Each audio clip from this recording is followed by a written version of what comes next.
حاضر احترام دل کی گہرائی سے مبارکباد پیش کرتا ہوں۔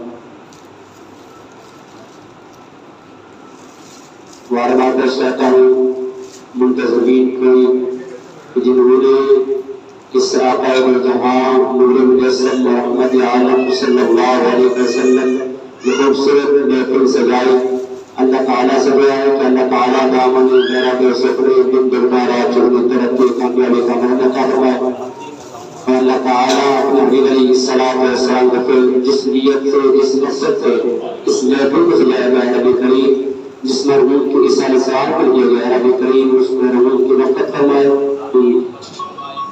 جنت الفردوس والا مقام عطا فرمائے۔ اللہ رب الجلال جل وعلا قرآن کریم میں ارشاد فرماتا ہے کہ الا ان اولیاء اللہ لا خوف علیہم ولا هم یحزنون۔ خبردار یہ اللہ تعالیٰ کے قریب میں رہنے والے دوست ہیں، انہیں نہ کسی چیز کا غم ہو نہ خوف ہو۔ اللہ تعالیٰ نے ان اولیاء کرام کا ذکر اپنے قرآن کریم کی لائق کتاب میں اس لیے بیان فرمایا کیونکہ انہوں نے تمام تر زندگی اللہ تعالیٰ کے حکم کے ماتا چلائی اور جب اللہ تعالیٰ انہیں کہتا ہے کہ پھر ایک محبوب آپ ہماری دیے تو وہ انبیاء کرام اور ان کے خلفاء اور ان کے رہے اور ان کے ماتا کرنے والے غلامان کو شہبان حسین تب دونوں اللہ تعالیٰ کے حکم سے ہی چلتے ہیں اپنی مرضی سے کوئی بات نہیں کرتے۔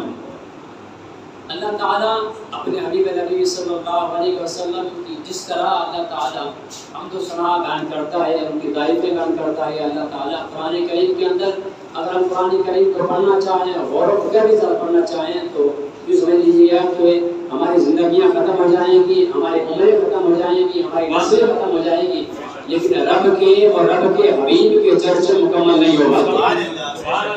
اور اس حبیب کریم صلی اللہ علیہ وسلم کے غلاموں میں سے اولیاء کرامین کا بھی ذکر آتا ہے جن اولیاء کرامین کا ذکر اللہ تعالیٰ نے قرآن کریم میں متعدد جگہ پر اور اللہ تعالیٰ نے متعدد جگہ کے ساتھ ساتھ اللہ تعالیٰ نے متعدد مقامات کا ارشاد فرمایا ہے۔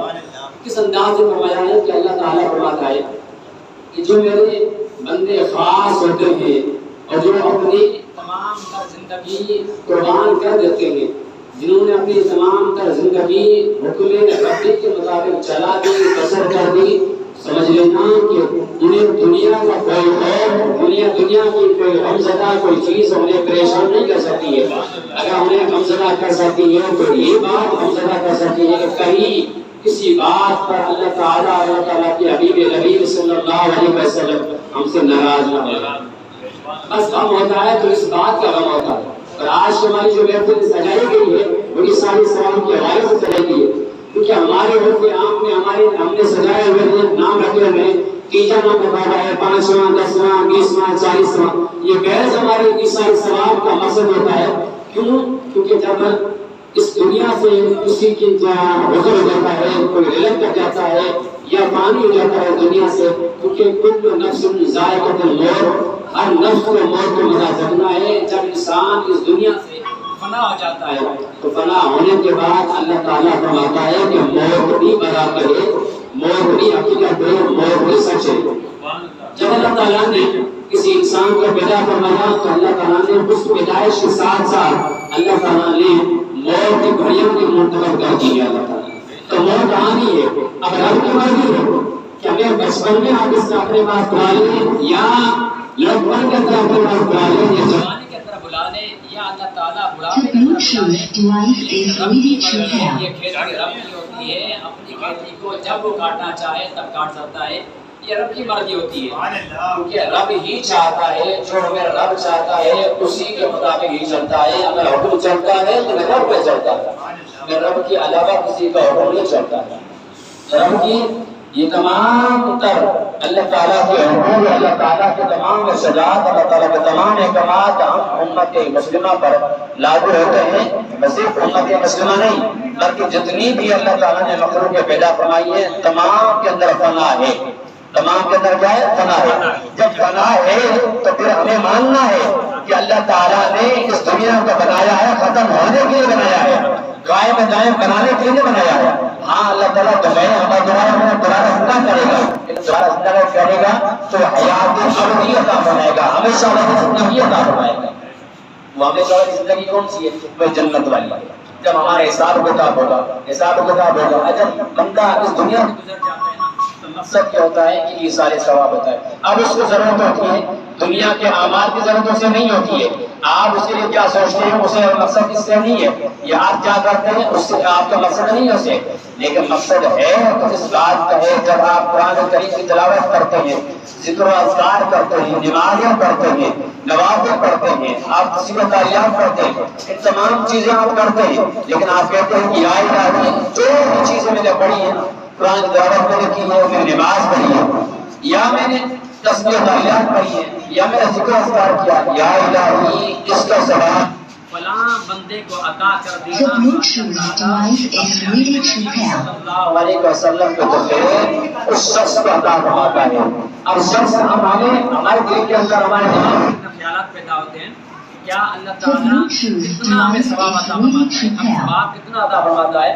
جو بندہ یہ کام کرنے والا ہوتا ہے، جو بندہ نماز پڑھنے والا ہوتا ہے، جو بندہ نماز پڑھنے والا ہوتا ہے، ذکر اذکار کرنے والا ہوتا ہے، یا جو بندہ تسبیح تعلیمات قائم کرنے والا ہوتا ہے، جتنا اجر اس شخص کو ملتا ہے اتنا ہی اجر اللہ تعالیٰ اس کے مرحومین کے لیے بھی لازم مطلب اللہ تعالیٰ کر دیتا ہے، اس کے برابر کا اجر ملتا ہے. اب یہ نہیں ہے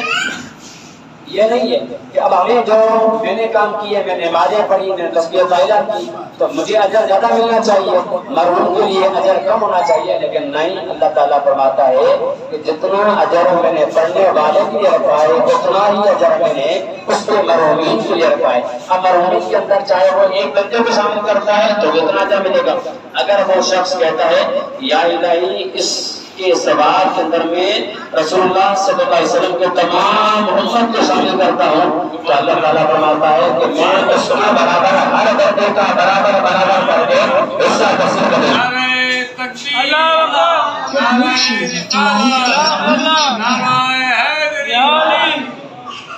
اتنا بڑا اسے احسان ملا ہے. آج کل کی چیزیں ہیں تو جب پڑھ کر کے ہم بھیجتے ہیں نا تو بھیجنے کے بعد جب فرشتے سونے کی قسط میں لے کر کے ڈھک کے لے کر جاتے ہیں اس بندے کے پاس تو بندہ کہتا ہے تو میں تو اتنا نیکوکار نہیں تھا، میں نے تو نیکیاں کی نہیں ہے، میں نے نمازیں نہیں پڑھی ڈھنگ والی جو ہمیں حق تھا ادا کرنے کا تو ہم نے حق ادا کیا نہیں. تسبیح تعلیمات ہم نے حق ادا نہیں کیا، نماز پڑھنے کا ہم نے حق ادا نہیں کیا، یا ہم نے ذکر اذکار کا ادا نہ کیا، حق ادا نہ کیا. تو یہ جب حق ادا نہ کیا تو یہ توحید کا ہے میرے لیے کہاں سے آئے؟ میں نے تو عمل کیے نہیں ہے. اللہ تعالیٰ فرماتا ہے کہ جو تم نے عمل اپنے دنیا کے اندر چھوڑ کر کے آیا ہے، اپنے غصہ کو چھوڑ کر کے آیا ہے، یا جن کے اولاد کو چھوڑ کر کے آیا ہے، یا اپنے بیوی بچوں کو چھوڑ کر کے آیا ہے، یہ انہوں نے تیرے لیے تحفے بھیجے ہیں. یا الہی اس طرح میری مغفرت اس عالم کے اندر کی جا رہی. یا الہی میں بھی گزارش کرتا ہوں کہ میرے ان لوائقین جو دنیا کے اندر ہیں یا الہی انہیں بھی صراط مستقیم پر گامزن عطا فرما. تو ہمارے آج کے الحمدللہ موضوع کا مقصد یہ تھا کہ عیسائی سبب کا تو ہمارا یہاں پر آنا، پڑھنا، قرآن کریم کی تلاوت کرنا، نعت رسول صلی اللہ علیہ وسلم پڑھنا، قرآن کریم کی تلاوت کرنا اور بیان کرنا. بیان کی کوئی ہے نہیں ہوتا ہے، بیان ہم کسی بندے کی تعریف نہیں کرتے.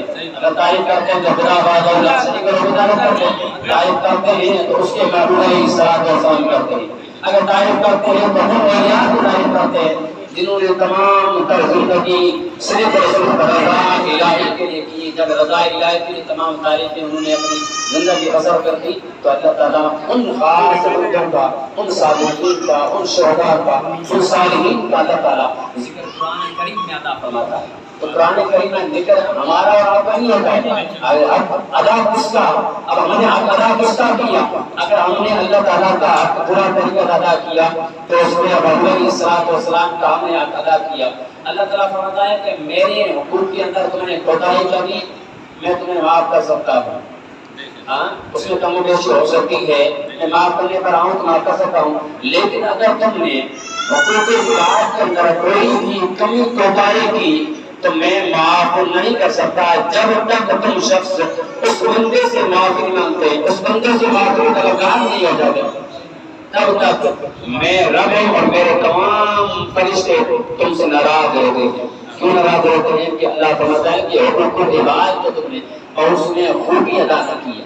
ہم نے اپنی اولاد کو تربیت کرتے ہیں تو تربیت کس انداز سے کرنی چاہیے؟ قرآن اور حدیث سے کرنی چاہیے، کیونکہ یہ دین ایسا دین ہے جو ہمارے قبر میں ہمارے ساتھ چلے گا، ہمارے ساتھ ہوگا، اور جب قبر میں اتارا جائے گا نا قبر میں سب ساتھ چھوڑ دیں گے، ہمارے ماں باپ، ہماری اولاد، ہمارے بیوی بچے، دنیا والے اور سب ساتھ چھوڑ دیں گے۔ ہمارا ساتھ تب تک تھا جب تک ہماری روح اس گلے کے اندر تھی، جب تک یہ روح ہمارے اس جسم کے اندر تھی تب تک ہمارے ساتھ سب کا ساتھ تھا۔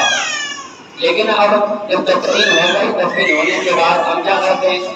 یا تو ہم 3-4 مرتبہ خوش کرتے ہیں، دعا کرتے ہیں، دعا کرنے کے بعد ہم کہتے ہیں الوداع، ہم جا رہے ہیں۔ اب اس بندے کا تعلق ہم سے کٹ چکا ہے، ختم ہو چکا ہے، تب تک ہم منائیں گے تو 1 دن، 3 دن، 4 دن، 5 دن، 1 مہینہ ہم منائیں گے۔ 1 مہینے کے بعد آہستہ آہستہ ہمارے دل سے، ہمارے دماغ سے یہ بندہ اترتا جاتا ہے۔ بلا کر کیا ہوتا ہے کہ ہمیں یاد ہی نہیں رہتا کہ ہمارے آبا و اجداد کے کوئی تھے یا نہیں تھے، جن کے نام ہمیں یاد ہی نہیں رہتے۔ لیکن اگر یاد رہتا ہے تو کیا یاد رہتا ہے؟ ان کے نیکی والے اعمال یاد رہتے ہیں، بس دل پر نقش کر جاتے ہیں۔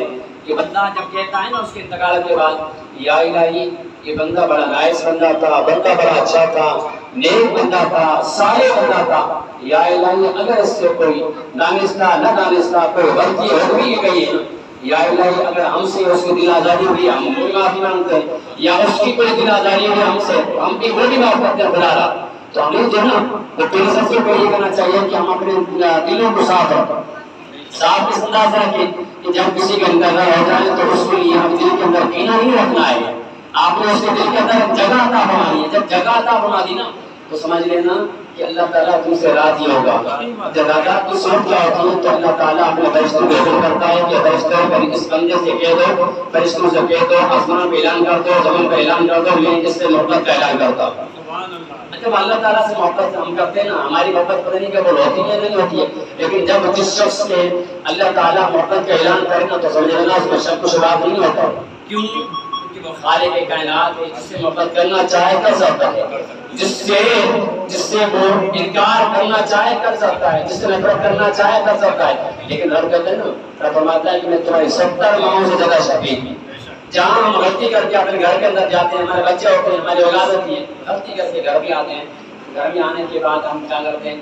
والدین ہم پر غصہ ہوتے ہیں، ناراض ہوتے ہیں، ان کا حقوق بنتے ہیں، ہم پر حق بنتا ہے، فرض بنتا ہے ان کا، لیکن تھپڑ مار جاتے ہیں، غصہ کر سکتے ہیں۔ لیکن رب فرماتا ہے کہ تم اتنے گناہ کر چکے ہو کہ تمہارے جسم کا ایک ایک روما جو ہے نا گناہوں کے گردن میں بس ہوگا ہے، پھر بھی میں تم سے محبت کرتا ہوں، پھر بھی میں تم سے محبت کرتا ہوں۔ تو اللہ تعالیٰ سے جو ہے کہ اللہ تعالیٰ اپنے نبی علیہ السلام کے دفعہ ہماری اس محفل کو پریوار کا شرکت کر دیتا ہوں، اور جو لوگ یہاں شرکت کی جنہوں نے، اور جو آئے یہاں پر جنہوں نے اس محفل سے سجایا، دن دگنا رات دگنی ہوئی ترقی کامیابی امر عطا فرمائے۔ وما علیہ الا البلاغ المبین۔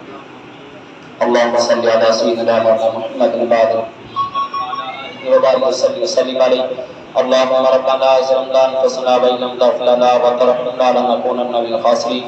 اللهم ربنا آتنا في الدنيا حسنة وفي الآخرة حسنة وقنا عذاب النار۔ یا رب کریم، نبی کریم علیہ الصلوۃ والسلام کے یہاں پر جو محفل سجائی گئی، محفل سجاوٹ کے اندر یا رب کریم قرآن کریم تلاوت کی گئی، نعت مصطفیٰ پڑھی گئی، بیان کیا گیا، بیان کے اندر خدا کی تعریف، نبی کی تعریف، اولیاء کرام کی تعریف، صالحین کی تعریف، صلحاء کی تعریف، شہداء کی تعریف بیان کی گئی۔ یا رب کریم ان تمام ثواب آپ علیہ الصلوۃ والسلام کے بارگاہ میں حجتاً توبۃً نذرانتیں پیش کرتے ہیں، میرے مولا کریم مقبول منظور فرما۔ آمین۔ تمام ثواب آپ علیہ الصلوۃ والسلام کی طرف یا رب کریم تمام امتی مسلمہ کو عطا فرما۔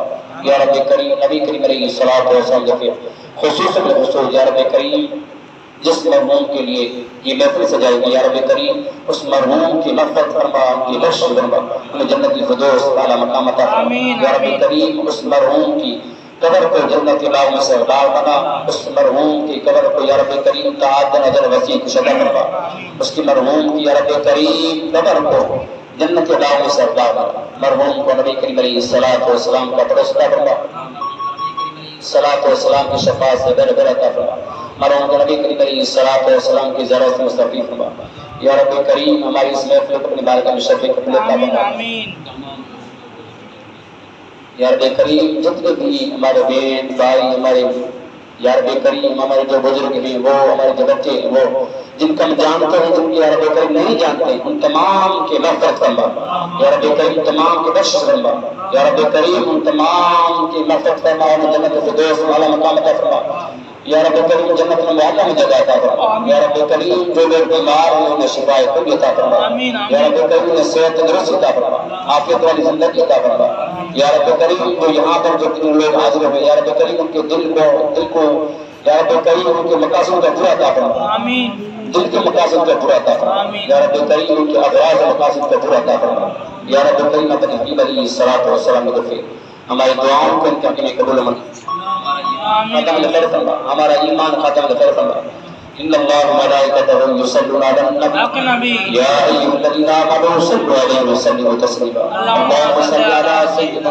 محمد المعدن الجود والکرم وعلی آلہ وبارک وسلم علیہ اجمعین برحمتک یا ارحم الراحمین لا الہ الا اللہ محمد رسول اللہ آمین.